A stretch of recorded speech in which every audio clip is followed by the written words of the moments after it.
Bismillah. Assalamualaikum warahmatullahi wabarakatuh.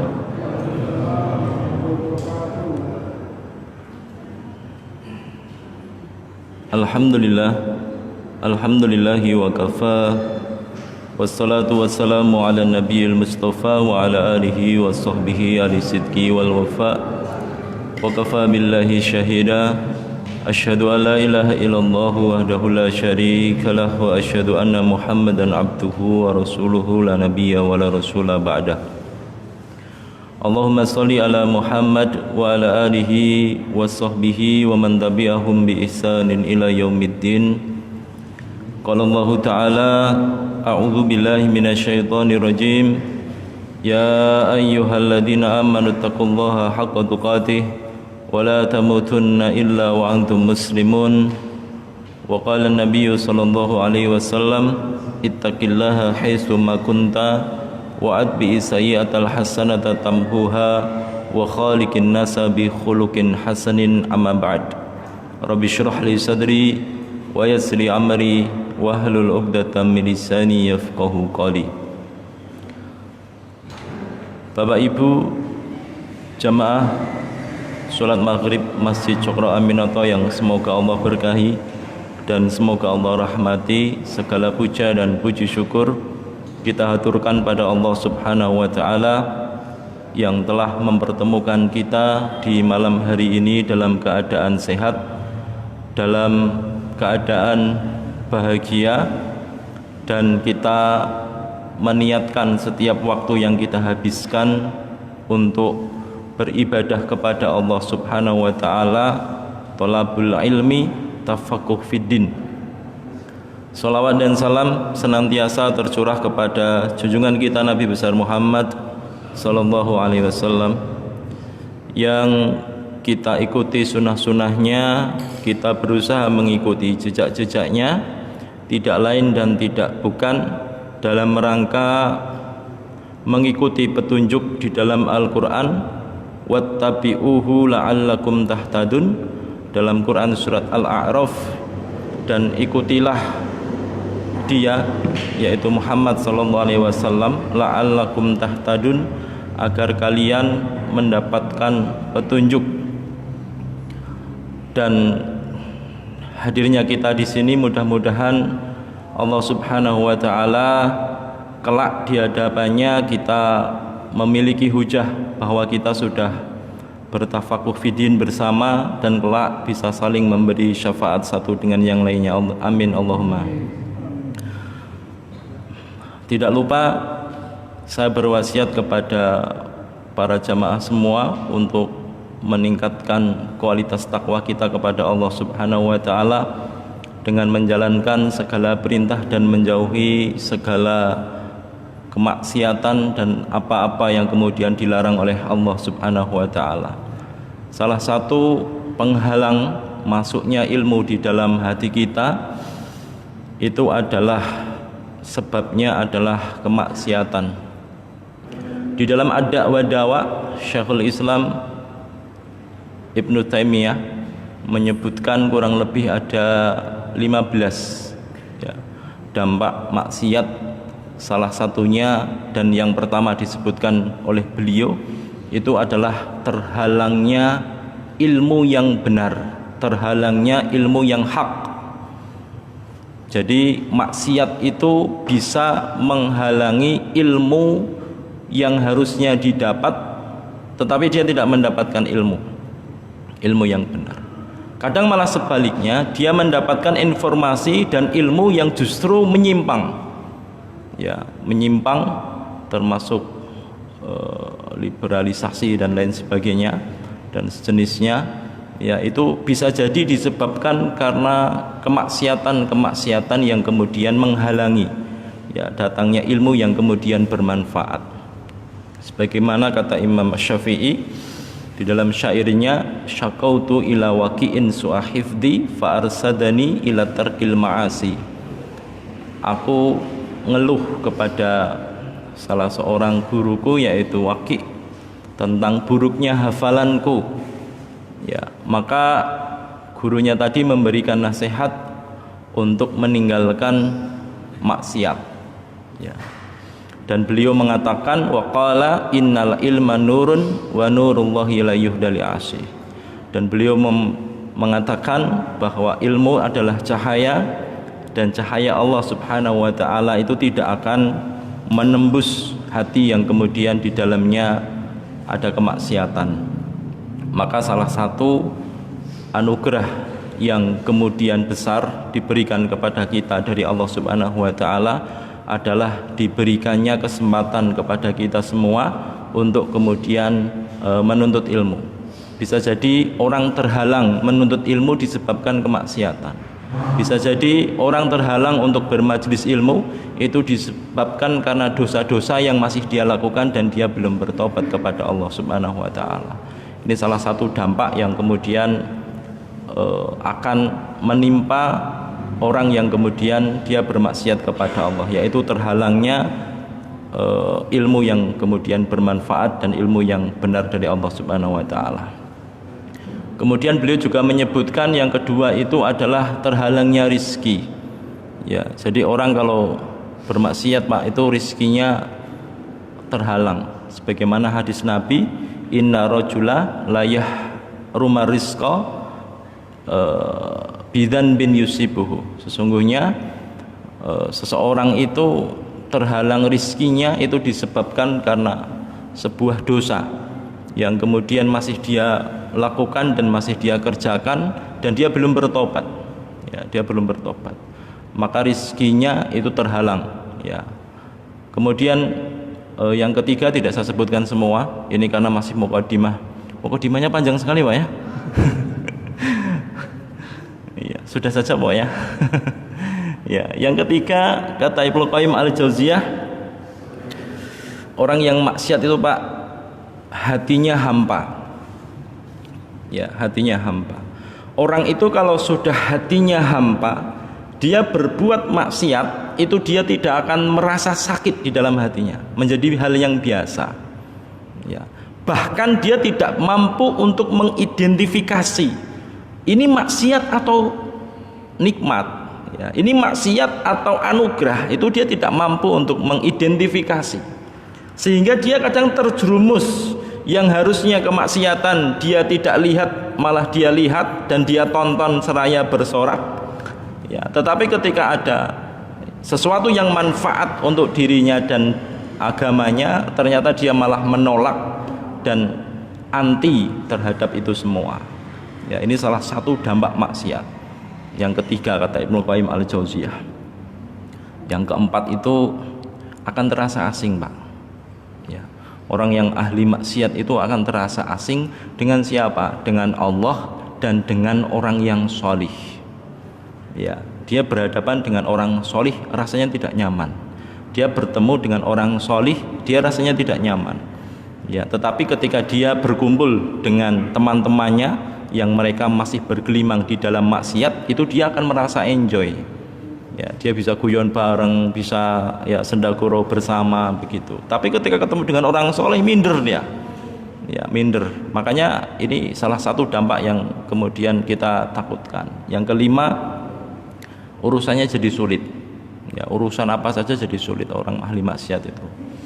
Sebagaimana Allah katakan di dalam Quran surat At-Talaq ayat 2 dan 3, wa may yattaqillaha yaj'al lahu makhraja, ya. Makhrojan itu tempat keluar, artinya jalan keluar. Siapapun yang bertakwa kepada Allah, kata Allah Subhanahu wa taala, Allah akan berikan dia makhrojan, jalan keluar.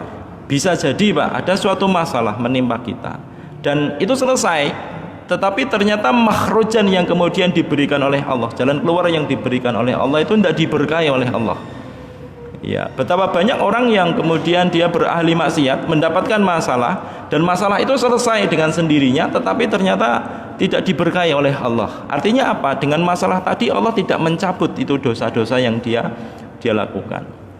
Dengan masalah tadi justru jauh kepada Allah, bukan semakin mendekat kepada Allah Subhanahu wa taala. Wa yarzuqhu min haitsu la yahtasib, kata Allah, dan Allah akan berikan rezeki dari arah yang kemudian tidak disangka-sangka. Cukup sekian Pak mukadimahnya Pak, ya. terlalu panjang jadi satu bab. Kita akan melanjutkan di bab kemarin. Kemarin kita sudah membahas tentang asbabul ikhtilaf, yaitu sebab-sebab para ulama berbeda pendapat. Sebenarnya kajian ini Bapak Ibu hadirin, itu kita harus melihat sejarah, konteks sejarah peradaban Islam dari Rasulullah dilahirkan, ya, dari zaman jahiliyah dulu, kemudian Rasulullah menikah sampai kemudian diutus menjadi Rasul, ya. Kemudian beliau berdakwah 13 tahun di Mekah, kemudian sampai ke Madinah 10 tahun, kemudian Khulafaur Rasyidin 30 tahun, kemudian Bani Umayyah 90 tahun, dan Bani Abbasiyah, dan seterusnya sampai Bani Utsmani. Ya, harusnya ini dikaji secara sejarah. Karena ketika kita mengkaji perbedaan ulama, itu tidak akan lepas dari sejarah. Ya, di beberapa kajian di Cokro itu saya beberapa kali mengikuti kajian tentang sirah, ya. Mengikuti kajian tentang sirah. Bapak-bapak, saya rekomendasikan sirah itu betul-betul diikuti. Ya, Ustadz siapa biasanya?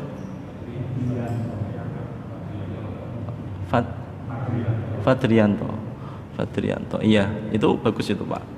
Ya, jadi dengan ikuti kajiannya, nanti dicermati, karena setiap kajian di dalam ada sirah dan lain sebagainya, Pak, itu saling berkaitan satu dengan yang lainnya. Ya, saling berkaitan satu dengan yang lainnya, termasuk ikhtilaf. Ya, bab ikhtilaf itu nanti mau tidak mau kita harus masuk ke dalam sejarah, sehingga kita tahu betul kenapa para ulama dahulu, para sahabat, para tabi'in, para ulama mazhab itu mereka berbeda pendapat. Ya, mereka berbeda pendapat. Karena nanti ada madrasah di Madinah, madrasah di Mekah, di Kufah, kemudian di Damaskus dan lain sebagainya. Itu yang kemudian nanti salah satu unsur penyebab para ulama itu berbeda pendapat.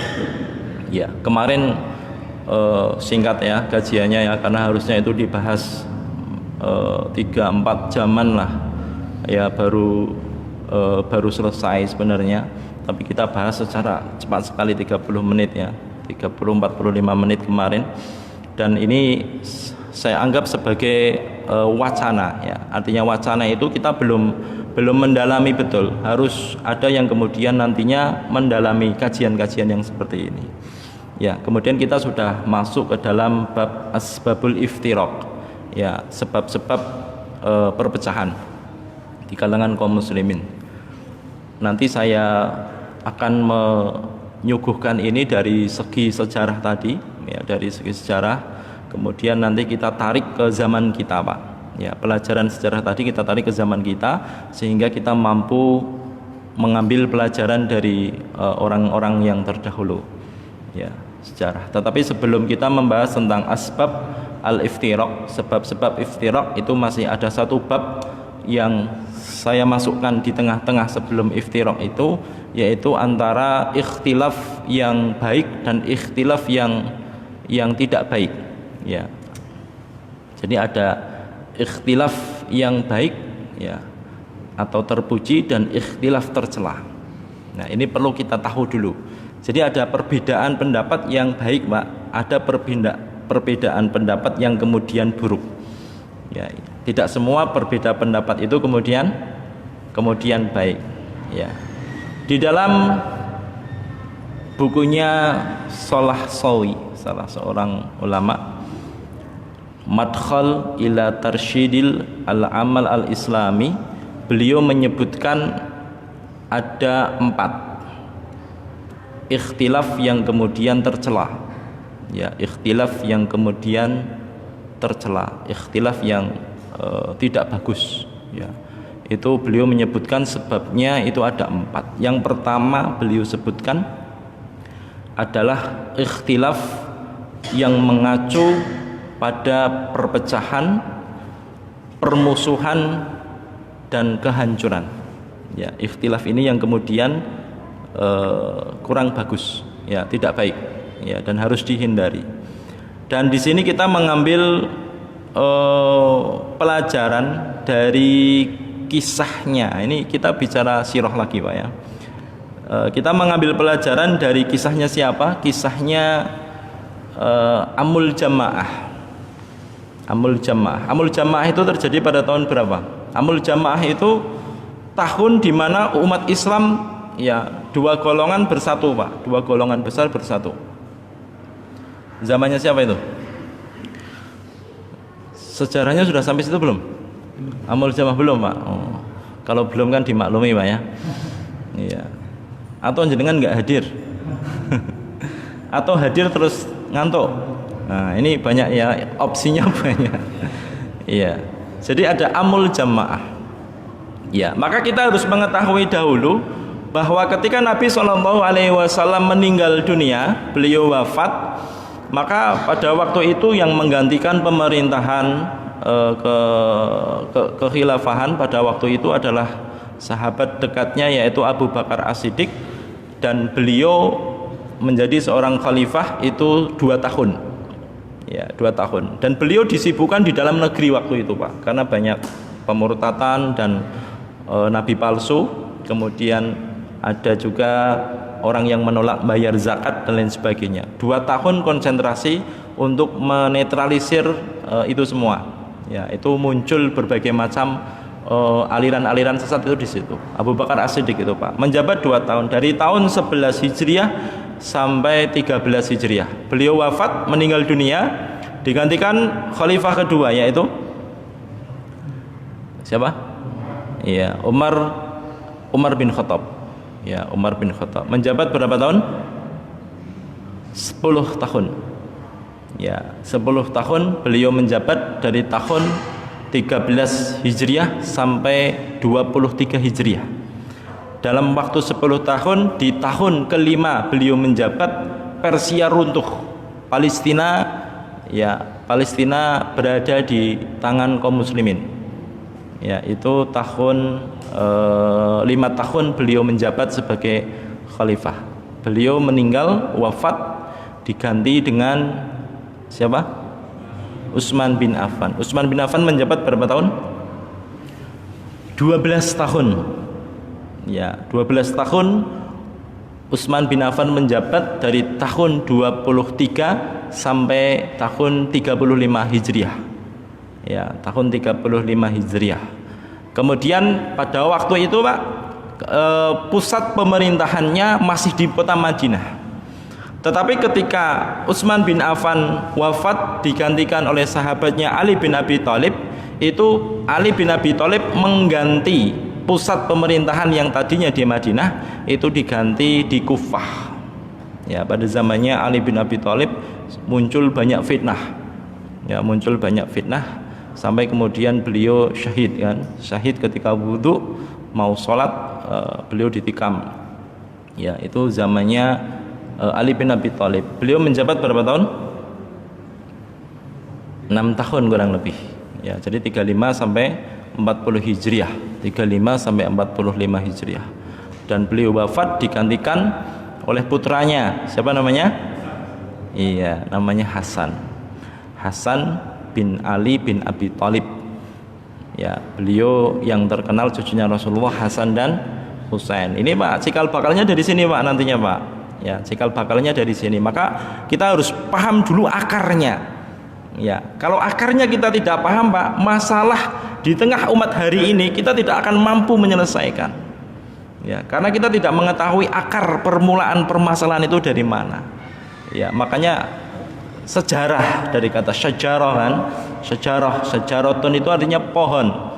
Disebut pohon itu ketika ada akarnya, ada batangnya, kemudian ada ranting-rantingnya. Nah, kita itu berada di ranting-ranting ini.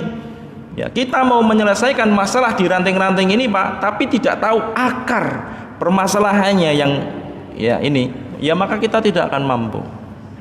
Ya, makanya saya rekomendasikan betul sejarah itu penting sekali. Ya, sejarah itu penting sekali. Jadi belajar betul itu, Pak. Ketika ada kajian sejarah, ikuti itu. Ya, semaksimal mungkin yang kemudian kita mampu kita catat, ya, kita teliti begitu kan.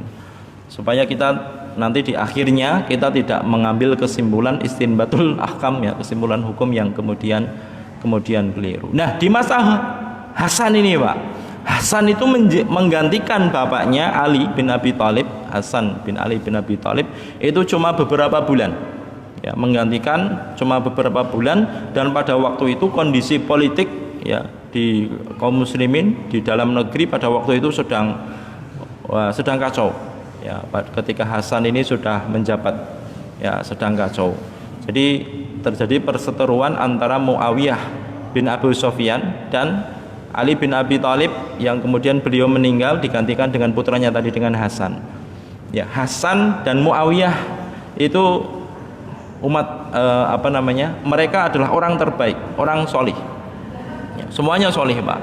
Sampai Hasan itu di dalam buku sirah itu disebutkan bahwa saya itu memiliki kaum, ya, memiliki pasukan yang kemudian kalau kemudian saya perintahkan dia, ya, perintahkan mereka akan menaatiku. Kalau kemudian aku perintahkan dia untuk memerangi suatu kaum, maka mereka akan menaatiku. Kalau kemudian aku perintahkan untuk kemudian mereka menyelamatkan suatu kaum, maka mereka akan patuhi. Saking loyalitasnya tinggi itu, Pak. Ya, loyalitas kepada Hasan pada waktu itu tinggi. Ya, Muawiyah pun sama. Ya, dia memiliki pasukan yang kemudian besar, ya, pasukan yang kemudian besar. Ya, jadi yang tidak sering dibahas dan disebutkan di dalam kitab-kitab sirah kontemporer itu adalah akhlak ketika mereka bertikai, Pak. Ya, akhlak ketika mereka bertikai. Ya, ada satu buku bab bagus, bukunya Munawar Khalil kalau tidak salah, tentang kelengkapan sirah, ya, judulnya kelengkapan sirah, itu sampai beberapa jilid. Itu di sana disebutkan, Pak, umat Islam itu ketika mereka berperang, siangnya mereka berperang, malamnya itu mereka saling pijit-pijitan. Dan hanya ada sejarah di umat Islam saja. Siangnya perang itu, Pak, ya, perang tanding-tanding begini pakai pedang, pakai tombak dan lain sebagainya. Malamnya ketika mereka istirahat, mereka kumpul bareng, Pak, pijit-pijitan. Ya, ini yang kemudian jarang dibahas, Pak. Ya, Masya Allah banget itu, Pak, sebenarnya. Makanya dari seluruh sejarawan umat Islam kaum muslimin itu tidak ada yang mencela satu sahabat pun. Ya, ketika mereka terjadi perselisihan, ya, tidak ada yang mencela. Kenapa? Karena soleh semua. Ya, soleh semua. Dan luar biasa itu, Pak, kalau kemudian kita dalami. Nah, Hasan ini, Pak, dalam rangka untuk kemudian menyatukan kekuatan besar, ya, menyatukan dua kekuatan besar, yaitu kekuatannya Hasan dengan berbagai macam pasukannya dan kekuatan Muawiyah dengan berbagai macam pasukannya, sampai diabadikan di dalam Bukhari, ya, riwayat Imam Bukhari. Dan ini bagian daripada nubuat Rasulullah. Ya, Rasulullah itu dulu ketika berkhutbah di mimbar, beliau berkhutbah di mimbar, tiba-tiba ada salah seorang cucunya itu datang, namanya Hasan. Beliau berada di samping mimbar, ya, dan kemudian Rasulullah SAW itu mengatakan kepada Hasan ini, ya, dia mengatakan inna bani, ya, sesungguhnya anakku ini, ya, cucuku maksudnya, sesungguhnya anakku ini atau cucuku ini Hasan, sambil beliau memegang Hasan, itu adalah sayyidun, adalah seorang pemimpin. La'allallaha ayyusliha bihi fi'ataini azimaini minal muslimin. Ya, mudah-mudahan cucuku ini kelak akan menyatukan dua pasukan yang besar dari kaum muslimin. Dan itu, Bapak Ibu hadirin, itu mereka, hadis ini terrealisasikan, nubuat ini terrealisasikan ketika zamannya Hasan dan Muawiyah, ketika mereka, ya, memiliki kekuatan besar. Ya, ini kalau kita kisahkan, Pak, panjang sekali, Pak, kisahnya, Pak. Ya, panjang sekali dan nikmat sekali. Ya, kalau kita sudah bisa meresapi kisahnya mereka itu, ya, bagaimana kondisi politiknya, ekonominya dan lain sebagainya, wah, itu luar biasa sekali. Tapi ini secara singkat saja. Ya, ini ungkapan Rasulullah, nubuat Rasulullah yang kemudian terrealisasikan betul ketika zamannya Hasan dan Muawiyah. Ya, Akhirnya apa Pak? Disebut dengan amul jamaah, artinya tahun itu adalah tahun persatuan. Jadi umat Islam yang tadinya ada 2 komando itu menjadi 1 komando.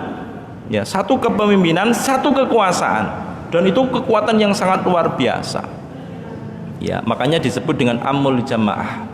Ya, yaitu kerelaan Hasan ketika beliau merelakan kepemimpinannya ini dipegang oleh salah seorang sahabat yang bernama Muawiyah bin Abi Sufyan. Ya. Ini umat Islam, ya, kamu umat Islam, umat Islam, umat Islam. Kalau kita perang, nanti yang ngurusi janda-jandanya, anak-anak yatimnya itu siapa? Begitu, Pak.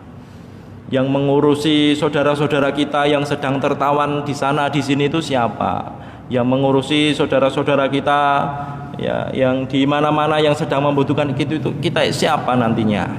Akhirnya kesadaran itu muncul dan pada waktu itu Hasan menyerahkan baiatnya kepada Muawiyah bin Abi Sufyan. Maka disebutlah dengan Amul Jamaah, yaitu tahun di mana umat Islam itu bersatu. Ya, rindu enggak Pak yang seperti ini Pak? Harusnya kita rindu Pak.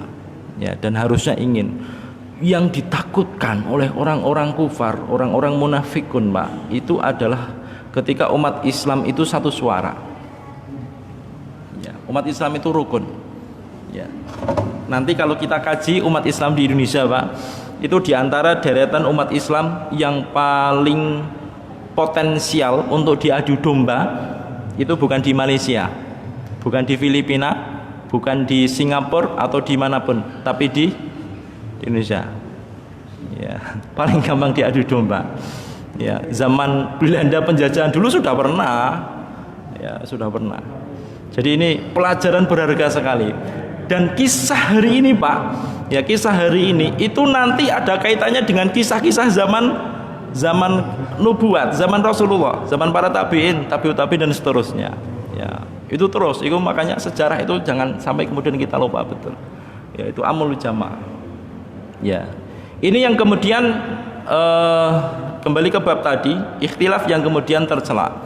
Yaitu ketika ikhtilaf tadi mengacu pada perpecahan, pada permusuhan dan kehancuran, maka ini tidak dibolehkan. Makanya kita yang kemudian atau saudara-saudara semua yang kemudian sudah ikut kajian, sudah betul-betul mendalami tentang hukum-hukum dan lain sebagainya, maka di situ betul-betul harus ada perubahan. Perubahan yang pertama yang dituntut oleh Allah itu adalah perubahan sikap dan akhlak. Jangan sampai kemudian kita sudah ikut, dulunya tidak pernah ngaji, ikut ngaji justru malah memusuhi saudara kita yang belum ngaji. Jangan sampai kemudian kita sudah ikut ngaji, kemudian kita merasa pinter Pak, baru ngaji sekali, 2 kali, 3 kali sudah menghukumi orang lain. Ya, jangan sampai seperti itu. Justru ketika kita ngaji ini, hati kita ini harusnya menjadi lembut dengan saudara-saudara kita. Ya, dengan saudara-saudara kita yang lain. Ini satu hal yang kemudian harus kita pegang sebelum kita yang lain. Ya. Ini yang pertama, ikhtilaf yang tercela. Kemudian yang kedua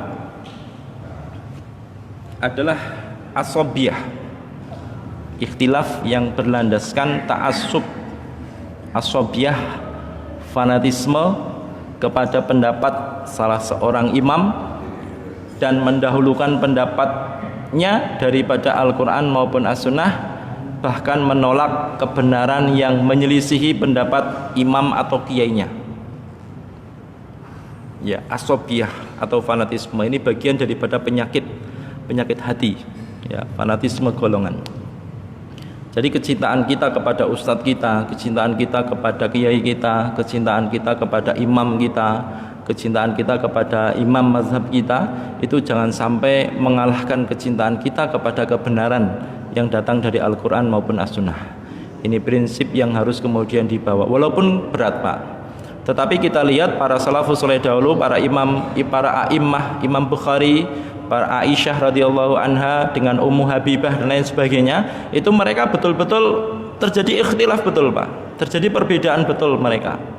Ya, dan tapi mereka juga menyebutkan hadis yang hadis itu menguatkan pendapatnya ya pendapatnya yang lain. Kayak Ummu Habibah dulu kaitan dengan istihadhah, Habibah mengatakan dengan ijtihadnya bahwa orang wanita yang mengalami istihadhah dia mandi setiap kali hendak sholat. Kata Aisyah enggak, ya. Tetapi beliau Aisyah radhiyallahu anha menyebutkan hadisnya Ummu Habibah tadi. Anak Ummu Habibata, ya, datang kepada Rasulullah Ummu Habibah dan mengatakan, ini ustahadu sab'a sinin, saya mengalami istihadhah selama 7 tahun, fala adhuru, dan aku tidak pernah suci begitu. Afa ada'is shalah, ya Rasulullah, apakah aku harus meninggalkan sholat? Itu Pak. Itu jawaban itu hadis itu Pak yang meriwayatkan Aisyah dari Ummu Habibah. Yang harusnya menguatkan pendapatnya Ummu Habibah, tapi justru Aisyah di kemudian beliau, ya, hadisnya tadi diriwayatkan oleh beliau. Ini objektivitasnya mereka. Imam Bukhari pun sama. Ya, Imam Bukhari pun sama, Pak. Imam Bukhari itu mazhabnya siapa? Mazhabnya Imam Bukhari siapa? Yakin ya? Iya betul, Syafi'i. Beliau Syafi'i. Seperti Ibnu Katsir itu Syafi'i, Pak.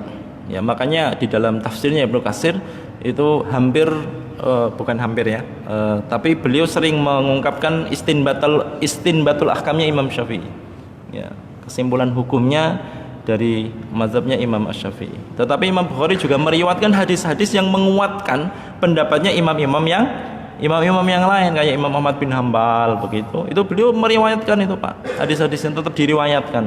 Jadi tidak ada yang menyembunyikan ilmu, itu tidak ada, betul-betul objektif, dan itu menjadi kekayaan, ya, menjadi kekayaan ilmu, ya, bagi umat Islam, ya. Maka yang tidak boleh kedua itu adalah ikhtilaf tercela, yang kedua adalah ta'assub, ya, asabiyah. Kalau tidak menurut ustadz saya itu begini kok, menurut ustadzmu begitu, wah salah kamu, hati-hati itu Pak, ya. Wudu itu sholat itu takbirnya segini lah, jare sopo? Jare ustadzku, berdasarkan hadis yang beliau riwayatkan. Nah, itu kan gayanya kan begitu Pak, biasanya Pak. Iya, jangan dilanjutkan Pak ya. Iya, jadinya ramai sendiri Pak, ya, ramai sendiri. Jadi asobiyah, dan asobiyah ini penyakit yang betul-betul harus dilenyapkan betul Pak di dalam hati kita Pak. Ya, jangan sampai ada tumbuh penyakit asobiyah, fanatisme kepada siapapun, kepada jamaah, kepada apalagi kepada partai itu kan. Iya, jadi begitu Pak. Asobiyah ini salah satu ikhtilaf yang kemudian tercela. Yang kedua, yang ketiga, ikatan al-wala wal bara yang dibangun di atas ikatan kelompok atau golongan. Al-wala itu loyalitas, barok itu berlepas diri, ya, berlepas diri. Ini yang tadi saya contohkan itu kan, ikatan al-wala wal bara ini jangan dibangun di atas kelompok. Kalau bukan benderaku tidak mau saya, ya, kalau bukan warnanya ini saya tidak mau, kalau bukan Masjid Cokro Aminoto pokoknya saya tidak mau Pak, ya. Saya tidak mau sholat 5 waktu kecuali di Masjid Cokro Aminoto, karena imamnya di sini Ustadz Ruhan, ya. Misalkan itu tidak boleh itu Pak, ya, tidak boleh. Atau sebaliknya, ya, sebaliknya, ya, ini ikatan al-wala wal bara yang kemudian berlebih, yang kemudian tidak pas, ya, dibangun atas ikatan kelompok atau golongan. Kalau kita lihat sirah sejarah antara kaum muhajirin dan ansar, itu mereka membawa bendera sendiri, ya, ketika perang itu Pak, perang Badar, perang Uhud dan lain sebagainya, bendera berkibar, benderanya ansar, benderanya muhajirin gitu, ya. Tetapi mereka tetap bisa bersama, saatnya bersama, ya. Saatnya kemudian dia berpisah karena strategi mereka berpisah, ya. Bahkan ini ketika zamannya Khalid bin Walid, nanti di perang Al-Bawahib namanya, zamannya Umar bin Khattab, ketika mengalahkan Persia Pak, itu 30.000 melawan 300.000, ya, kurang lebih 30.000 pasukan umat Islam melawan 330.000 melawan 300.000. Berarti berapa kali lipat itu Pak? 10 kali lipat ya? Hah? Oh ya pokoknya lebih banyak sana lah Pak ya. Dan betul Pak, ya itu sejarah betul. Dan umat Islam menang. Ya, strateginya gimana? Strateginya itu gampang Pak. Jadi bajunya diperbanyak. Ya, bajunya diperbanyak. Gimana maksudnya? Gini Pak. Jadi ketika umat Islam bertemu, ya umat Islam, ini orang-orang Persia. Ketika mereka perang begini Pak, ketemu begini, itu ketika mereka ketemu umat Islam itu kalau sudah menusuk ya, sudah nusuk itu dia langsung mundur. Ya, langsung mundur langsung digantikan oleh pasukan yang lain yang mereka bajunya berbeda. Wah, ini kalau kemudian kita ada di sana dan jenengan kemudian penjahit Pak, ini penjahitnya ini 30.000 lumayan itu Pak. Bajunya memang sengaja dibuat banyak supaya apa Pak? Supaya mental mereka turun. Kenapa? Umat Islam itu tidak habis-habis gitu loh. Sudah saya bunuh, tapi kok masih ada lagi itu bantuan lagi, bajunya berbeda lagi gitu loh Pak. Ya masih ada baju itu lagi. Ya tumbang masih ada baju lagi. Ini bala tentaranya tidak habis-habis umat Islam itu Pak. Kalah itu Pak 300.000 lawan 30.000. Itu Pak. Ya. Ini Persia runtuh. Ya, Persia runtuh tahun ke-5.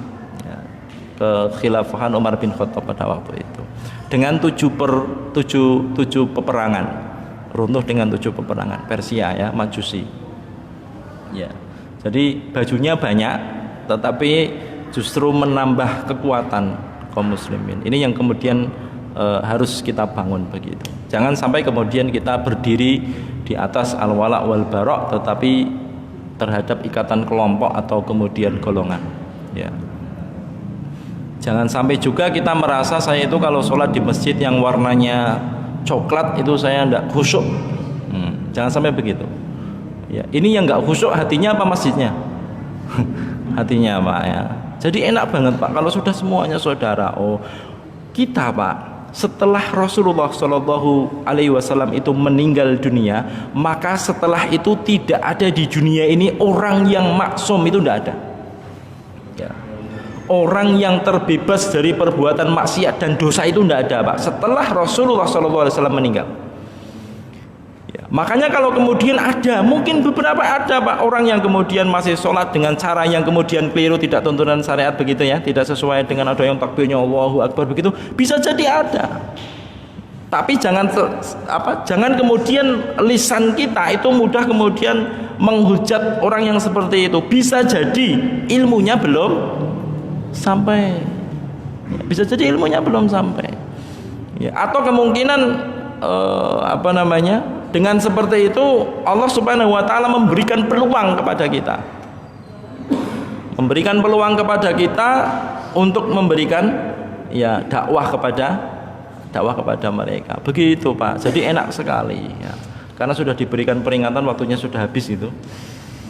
Saya cepatkan ya. Yang keempat, karena Dr. Salah Sawi cuma 4 ya ikhtilaf yang kemudian tercela. Yang keempat adalah ikhtilaf yang disuarakan oleh suatu kelompok. Mereka menyangka yang benar adalah kelompoknya sendiri dan menjelekkan kelompok lain. Ini yang kemudian tidak boleh ya. Sebagaimana takbir tadi, takbirnya segini, oh yang betul segini, enggak segini. Segini itu antum ikut siapa? Enggak segini ya. Lihat di dalam, nah itu kan, di dalam Umdatul Ahkam itu segini takbirnya, tetapi di hadis yang sama juga segini itu kan ya, sama sujudnya, rukuk dulu, rukuk ketika sujud pakai tangan dulu atau pakai dengkul dulu Pak? Lutut dulu apa tangan dulu? Iya, akhirnya kan jawabannya keduanya benar Ustadz gitu kan. Iya, ya itu jawaban yang paling netral itu Pak ya, dan itu aman begitu kan, masih dalam kaca ikhtilaf. Tetapi kalau kita ingin kemudian mengkaji lebih dalam lagi Pak, ini yang paling mendekati kepada kebenaran yang mana, nah itu nanti dikaji lagi ya, ada wadahnya lagi gitu Pak ya. Tetapi itu pun masih dalam ikhtilaf ya, masih dalam ranah khilafiyah. Jadi begitu Bapak Ibu hadirin, karena waktunya dibatasi, kita selesai sampai di sini dan insya Allah kita lanjutkan pekan yang akan datang. Semoga Allah memberikan kesempatan kepada kita semua dan Allah Subhanahu wa taala memberikan ilmu yang bermanfaat untuk kita semua. Aku qouli hadza wa astaghfirullah li wa lakum wallahu a'lam bishawab. Assalamualaikum warahmatullahi wabarakatuh.